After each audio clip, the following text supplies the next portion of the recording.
ప్రభువైన యేసుక్రీస్తు నామమున మరలా ఈ నిన్నటి వరకు కార్యక్రమంలో కలుసుకోవడం ఎంతో సంతోషం.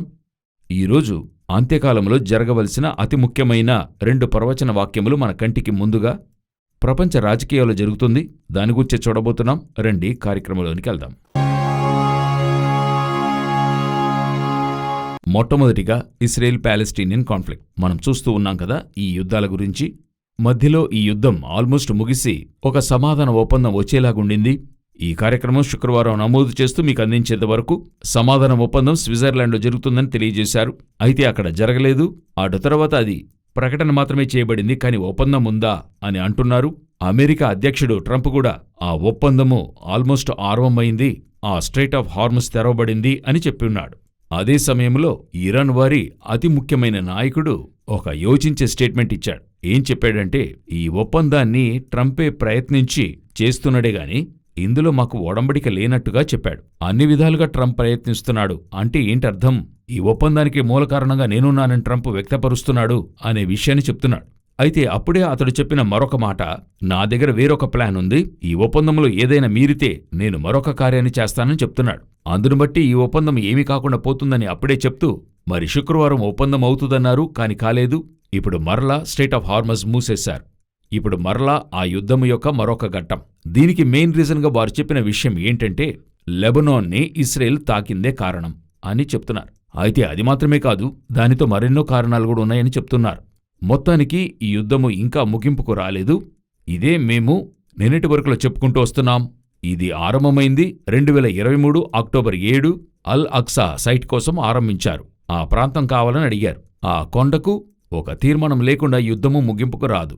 సో ఈ యుద్ధము అలా కొనసాగుతూ ఉన్నప్పుడు ఇందులో అతి ముఖ్యమైన మరొక సంభవం, ఇది మనం వేరుగా ఒక పాయింట్గా మనం చూడాలి. ట్రంప్ అతి ఘోరమైన ఒక కార్యాన్ని ఒక స్టేట్మెంట్ చెప్పున్నాడు. అదే తర్వాత మనం చూడబోయే అతి ముఖ్యమైన స్టేట్మెంట్. ట్రంప్ ఏం చెప్పాడని చూసినట్లయితే, ఇది నేను ముందుగానే ట్రంప్ గురించి అనేకసార్లు చెప్పడమైంది. అంటే ఈ సెకండ్ ఫేజ్ ఉంది గదా, మొదటి ఫేజ్లో చూసినట్టయితే అతడు అట్లే ఒక ఇస్రాయేల్కి మద్దతుగా ఉండి అన్ని కార్యాలు చేసినట్టు చూశాం. అంటే రాజధానిగా మార్చడం వరకు. సెకండ్ ఫేజ్లో చూశామంటే కొంచెం కొంచెంగా ఆయనలో నుండి యాంటీక్రైస్ట్కైన ఆ స్వభావాలు తనలో వెల్లడి అయ్యాయి. ప్రతిసారి ఇది చెప్పేప్పుడు అతడు యాంటీక్రైస్ట్ కాదని చెప్తున్నాం. ఆ స్వభావం వెల్లడి అవుతుంది అనేక విషయాల్లో, బంగారు ప్రతిమ నుండి అనేక విషయాల్లో. ఇప్పుడు అతడు ఒక అతి ముఖ్యమైన విషయాన్ని చెప్పాడు. ఏంటంటే, నేను లేకపోతే ఇస్రాయేల్ అనే దేశమే లేదు, ఈ పాటికి దాన్ని దాడి చేసుండేవారు. ఈరోజు ఇస్రాయేల్ ఉందంటే దానికి నేనే కారణం. ఇది పూర్తిగా డంబపు మాటలు పలికే నోరు. ప్రకటన 13వ అధ్యాయం 5వ వచనంలో ఉంది. దానియేలు పుస్తకము 7వ అధ్యాయాన్ని చదివినట్లయితే యాంటీక్రైస్ట్కైన స్వభావంలో ఒకటి డంబపు మాటలు పలకడం. ఇతడు పూర్తిగా ఏం చెప్తున్నాడంటే, నేను లేకపోతే ఇస్రాయేల్ లేదు, నేను ఉండటం వల్ల ఇంకా ఇస్రాయేల్ అక్కడ ఉంది అని తను చెప్తున్నాడు.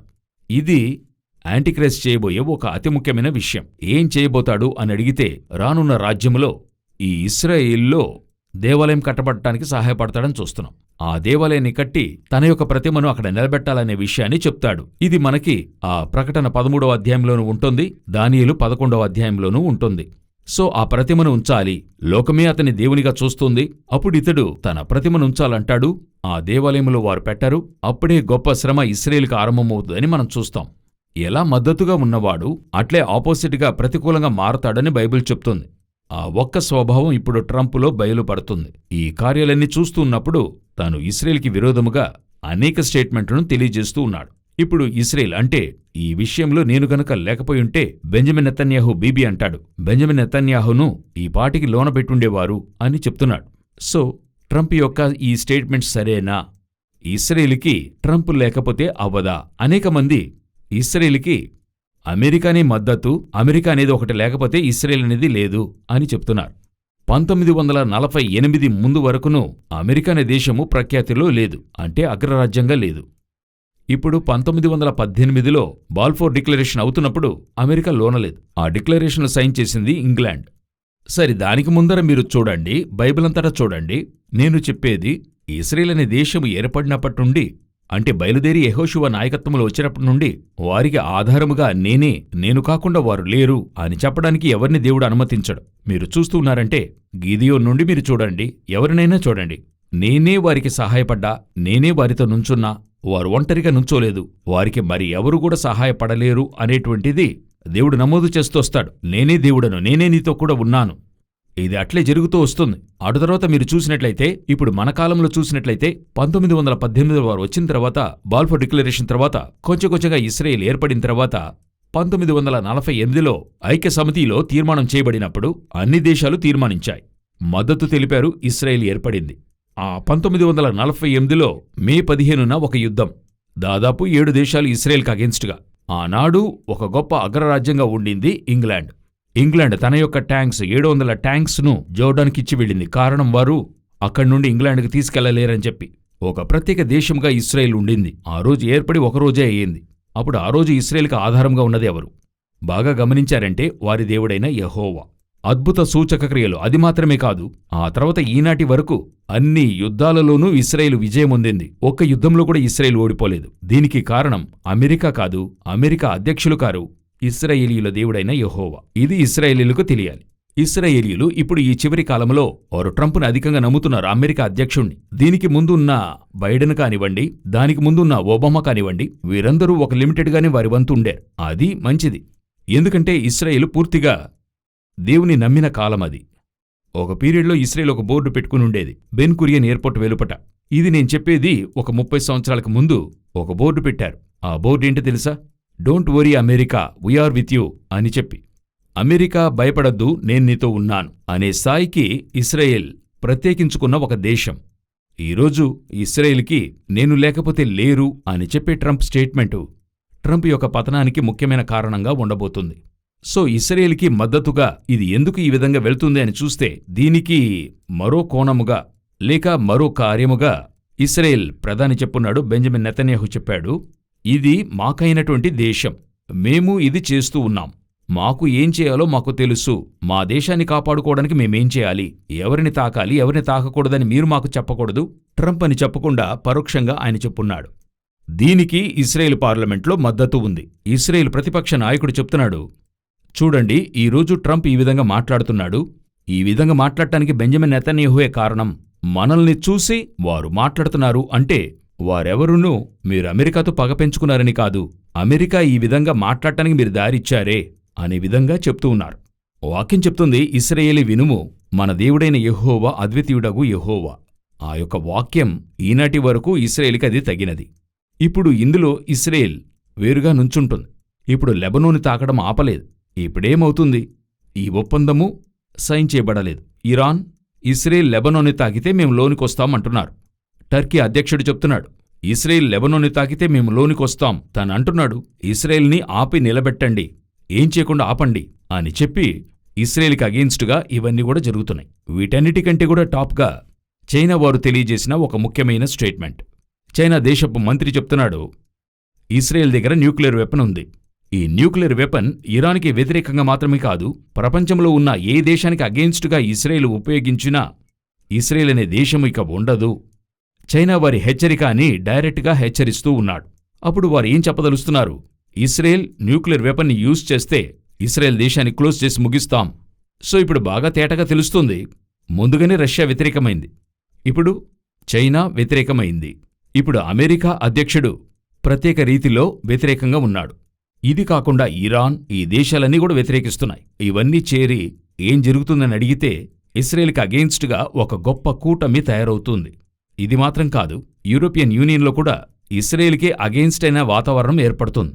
ఇదే ఇస్రాయేల్ దేవుని వైపుగా తిరిగేటువంటి ఒక కాలం. వారు దేవుని వైపుగా చూడబోతున్నారు.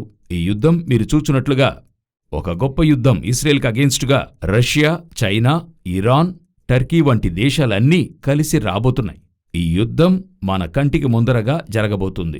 దానికి ముందు జరగబోయే ఆ ఇస్రాయేల్ని ఒంటరిగా వదిలేటువంటి ఆ వాతావరణం ఏర్పడుతుంది. అయితే యుద్ధమన్నప్పుడు ఇస్రాయేల్కి మద్దతుగా దేశాలొస్తాయి, అది వేరే. ఎందుకంటే ఎహెచ్కేల్ 38:13లో ఇస్రాయేల్కి మద్దతిచ్చే దేశాలున్నాయి, అవి వస్తాయి. అయితే ఇప్పుడు మీరు బాగా గమనించినట్లయితే ఇస్రాయేల్కి విరోధముగా ఒక గొప్ప కూటమి ఏర్పడుతుంది. ఇది యాంటీ ఇస్రాయేల్ మూవ్మెంట్ అని చెప్పొచ్చు. అంటే ఇస్రాయేల్కి వ్యతిరేకమైన కూటం. ఇదెందుకు ఇలా ఏర్పడుతుంది? దీని వెనుక ఏం జరగబోతుంది? అదే మనం తర్వాత చూడబోతున్నాం. ఇప్పుడు మీరు బాగా గమనించినట్లయితే ఇస్రాయేల్కి అగెయిన్స్ట్గా ఇటువంటి వాతావరణం ఏర్పడుతున్నప్పుడు యూరోపియన్ యూనియన్లో ఒక గొప్ప సెపరేషన్ ఏర్పడుతుంది, డివిజన్ అవుతుంది. ఏం డివైడ్ అవుతుందని అడిగితే యూరోపియన్ యూనియన్లో అతి ముఖ్యమైన 2-3 కారణాలు. ఒకటి, యుక్రెయిన్కి మద్దతు. యుక్రెయిన్ని చేర్చుకోవాలని కొన్ని దేశాలు చెప్తున్నాయి, కొన్ని దేశాలు చేర్చుకోకూడదు అని చెప్తున్నాయి. ఇందులో ఒక విభజన ఉంది. ఇరాన్కైనా శాంక్షన్స్ అంటే ఇరాన్కి కావాల్సిన సహాయం చేయాలని కొన్ని దేశాలు యూరోపియన్ యూనియన్లో చెప్తున్నాయి, కొన్ని దేశాలు అలా కూడదు అని చెప్తున్నాయి. అది మాత్రమే కాకుండా ఇస్రాయేలుకైనా ఆ యొక్క మద్దతు విషయంలో కొన్ని దేశాలు మద్దతుగాను కొన్ని దేశాలు వ్యతిరేకంగా ఉన్నాయి. ఇదే విధంగా రష్యా విషయంలోనూ రష్యాకి మద్దతు విషయంలో యూరోపియన్ యూనియన్లో కొన్ని దేశాలు మద్దతుగాను కొన్ని వ్యతిరేకంగా ఉన్నాయి. ఇది 2 వైపులుగా వెళుతూ ఉంది. ఒకటి, ఈ 3వ ప్రపంచ యుద్ధం బగ్గుమంటున్నప్పుడు కొన్ని దేశాలు రష్యాతో వెళ్లొచ్చు, యూరోపియన్ యూనియన్ నుండి కొన్ని దేశాలు యూరోపియన్ యూనియన్తో నిలవచ్చు. అన్నీ ముగిసి ఇదే 10 దేశాల కలయికతో ఇదే యూరోపియన్ యూనియన్ రీఫార్మ్ అవుతుంది. అదే యూరో వస్తుంది, అన్నీ వస్తాయి. కానీ ఇప్పుడు ఏమవుతుందంటే మొత్తము యూరో తన కంట్రోల్లోకి తీసుకెళ్లే స్థాయికి ఒక గొప్ప అగ్రరాజ్యంగా నిలబడుతుంది. ఇది జరుగుతుంది ఫస్ట్. నెంబర్ 2, ఇస్రాయేల్కి వ్యతిరేక్తత. నేను చెప్పాను గదా, ప్రపంచమంతటా ఇస్రాయేల్కైనా యాంటీసెమిటిక్ అని చెప్తారు. అది ఏర్పడుతూ ఉంది. ఇది ఏం చేస్తుంది అని అడిగితే, ఒకవేళ ఈ యుద్ధం ముగిసి ఇవన్నీ వాక్యానుసారమే, కానీ ఎప్పుడు జరుగుతుందో తెలియదు. ఒకవేళ యుద్ధం ముగిసి ఆ యుద్ధానికి మధ్యలో ఇప్పుడో ఎప్పుడో రాకడ వస్తే మిగతా ఒక 7 సంవత్సరాల్లో రెండవ 3.5 సంవత్సరాలు ఇస్రాయేల్కైనా శ్రమ. పూర్తి ప్రపంచము ఇస్రాయేల్కి అగేన్స్ట్గా మారాలి. యాంటీక్రైస్ట్ గవర్నమెంట్తో తూర్పు రాజులందరూ కూడా చేరి ఇస్రాయేల్కి అగేన్స్ట్గా ఒక పెద్ద ఆర్మీ ఏర్పడాలి. ఇప్పుడు దానికైనా ఒక అతి ముఖ్యమైన ఒక వాతావరణం ప్రపంచమంతటా ఏర్పడుతుంది. బాగా గమనిస్తే వరల్డ్ వైడ్ అన్నిటికీ ఇస్రాయేలే కారణం, ఈ ఇస్రాయేలే అన్నిటికీ కారణం అనేటువంటి ఒక స్టేట్మెంట్ ఏర్పడటం మీరు చూస్తారు. మీడియా నుండి, ప్రపంచ నాయకుల నుండి, పెద్ద పెద్ద రాజకీయ నాయకుల నుండి అంతమందినూ ఇస్రాయేల్ని కానర్ చేస్తూ ఉన్నారు. ఇదెందుకు ఇలా ఒకటి తయారవుతూ ఉంది అని మీరు అడిగినట్లయితే, ఇస్రాయేల్కి వ్యతిరేకంగా అతి మోసమైన వ్యవస్థ ఒకటి ఏర్పడాలి. దానికి నాయకత్వంగా యాంటీక్రైస్ట్ రావాలి. మొదట చెప్పిన పాయింట్ని దీంతో చేర్చి చూడండి. ఎందుకు ఇస్రాయేల్కి అగేన్స్ట్గా ప్రపంచమంతటా ఒక ప్రొపగండ చేయబడుతుంది? మరిప్పుడు ఇస్రాయేల్ వారు అమెరికాని నమ్మిందా? ఇదే విధంగా వారు నమ్ముతున్నారు ఒక్కొక్క దేశాన్ని. చివరికి వేరుగా నుంచుంటారు. ఆ సమయంలోనే యేసుక్రీస్తు యొక్క బహిరంగ రాకడ ఉంటుంది. అప్పుడే ఆయన యొక్క ఆ ఒలివల మీద ఆయన వచ్చి నుంచునే కార్యం జరుగుతుంది. ఆర్మగెదోన్ యుద్ధం జరుగుతుంది. దానికి ముందరగానే ఉండాల్సిన ఒక వాతావరణ పరిస్థితే ఇప్పుడు మెల్లగా ఏర్పడుతూ ఉంది. దీనికెంతకాలము పడుతుంది, ఎన్ని రోజులు పడుతుందో తెలీదు, కానీ దానికైనా ఒక హస్తమంత మేఘము తేటగా తెలియని ఆరంభించింది. ఇవి జరుగనారంభించినప్పుడు లూకా 21:28 చెప్తుంది. ఇవి జరుగనారంభించినప్పుడు క్రీస్తు యొక్క మొదటి రాకడ అంటే క్రీస్తుకైన సంఘము ఎత్తబడుట, రహస్య రాకడని చెప్తాం, అదిను సంభవించబోతుంది. ఇవన్నీ మన కంటికి ముందరగా ఎంతో స్పష్టంగా ప్రకటన గ్రంథము కానివ్వండి, మత్తయి సువార్త కానివ్వండి, లూకా రాసిన 21 కానివ్వండి, ప్రభు చెప్పిన అన్ని సూచనలు కంటికి ముందరగా జరుగుతుంది. వీటి నుండి మనం ఏం చేయగలం? ఇవేవి కూడా మార్చిపెట్టలేము. ఇవన్నీ జరుగుతున్నాయి, ఇవన్నీ సూచనలు. వీటి నుండి మనం ఏం చేయగలమంటే ఒకటి వీటిని మనం చూస్తున్నప్పుడు ఆయన గుమ్మమునొద్దకు వచ్చాడని అర్థం. ఆయన చెప్పిన ఇన్ని కార్యాలు వెలుపట జరుగుతున్నాయంటే రాకడనేది ఒకటి జరుగుతుందని అర్థం. సో యేసు అతి త్వరలో రాబోతున్నాడు. ఇక కాలము ఖచ్చితంగా చెల్లదు. మన యొక్క తరము, నాకు తెలీదు ఆయన ఎప్పుడొస్తాడు, ఎందుకంటే బైబిల్లో ఆయన వచ్చే సమయం మనకు తెలీదని ఉంటది. మన తరములో ఆయన రాకడ చూసే ఎన్నో అవకాశాలున్నాయి. ఎందుకంటే పరిస్థితులు అన్నీ యెరూషలేము చుట్టూ దండులు మోహరించే కాలం వచ్చి ఉంది.